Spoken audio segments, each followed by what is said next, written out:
मातोश्रींच्या स्मरणार्थ माजी मंत्री विद्यमान आमदार डॉक्टर सुरेश खाडे यांच्याकडून बाळूमामा देवालयास अँब्युलन्स दान. लाखो भाविकांचे श्रद्धास्थान असलेल्या श्री क्षेत्र आदमापूर येथील संत सद्गुरू बाळूमामा देवालयास माजी मंत्री व विद्यमान आमदार सुरेश खाडे यांनी आपल्या मातोश्री स्वर्गीय तानुबाई दगडू खाडे यांच्या स्मरणार्थ अत्याधुनिक अँब्युलन्स दान केली.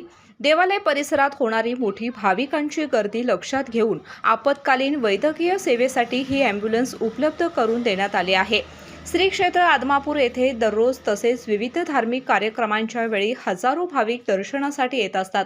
अशा वेळी एखादी आरोग्यविषयक आपत्कालीन परिस्थिती उद्भवल्यास तातडीची मदत मिळावी या उद्देशाने ही अँब्युलन्स देण्यात आल्याचं माजी मंत्री आणि आमदार सुरेश खाडे यांनी सांगितलं.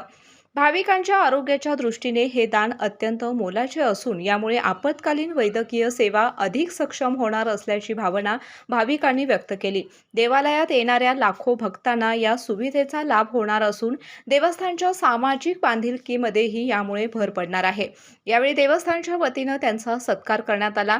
बाळूमामा देवालयाचे अध्यक्ष धैर्यशील भोसले, कार्याध्यक्ष पुंडलिक होसमनी, सेक्रेटरी रावसाहेब कोणकेरी, विश्वस्त दिलीप पाटील, दिनकर कांबळे तसेच मुख्य कार्यकारी अधिकारी संजित कदम उपस्थित होते. देवालयाच्या वतीनं मुख्य कार्यकारी अधिकारी संजित कदम यांनी आमदार सुरेश खाडे यांचे आभार मानले. केके न्यूज साठी कागल प्रतिनिधी ओंकार पोद्दार. नवीन Suzuki e Access electric scooter silent, smooth आणि स्टायलिश, आरामदायक सीट, डिजिटल फीचर्स आणि रोजच्या वापरासाठी परफेक्ट कम्फर्ट, एक चार्ज आणि शहरभर निश्चिंत राईड, कमी खर्च, शून्य प्रदूषण. आजच मोहिते सुझुकी कावळा नाका, मोहिते सुझुकी उद्यमनगर आणि मोहिते सुझुकी साने गुरुजी शोरूमला भेट द्या.